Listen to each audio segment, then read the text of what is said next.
This is the raw sawtooth of where innovation happens. CES and the auto shows are kind of like, it's all been put under this plastic gauze and you can't really get at it. And self-racing cars is when you want to kind of get into the mirth and you want to actually see what's going on and what people are really developing. So this is where I need to be.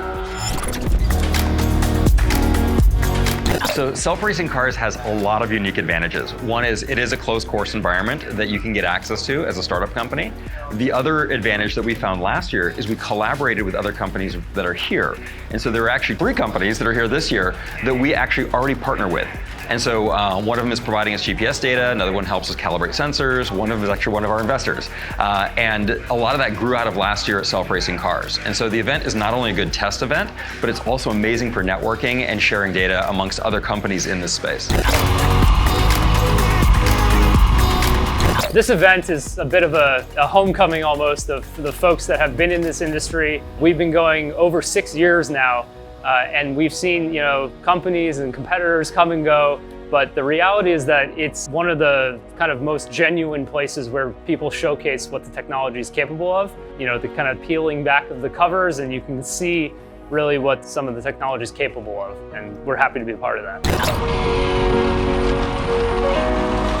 Every autonomy company, every robotics company has a decision of what they put on their platform. And what we want to do is that no matter what that decision, all the data you're pumping in can be used towards your end goal, whatever makes your product unique. And so we are enabling autonomy. If we can do this on a Mini with sensors we found on the street, then we can do it with whatever. This is the only event we know where you get to go and ride around in a racetrack with a bunch of autonomous cars and explore the gear and the technology and the people around autonomous driving.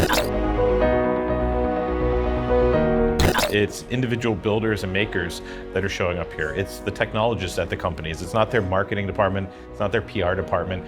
You see technology that doesn't really work, and you see people work on the technology to try to get it to work. So it's interesting seeing some of the same names and companies coming back year after year after year and seeing the progress that they're making.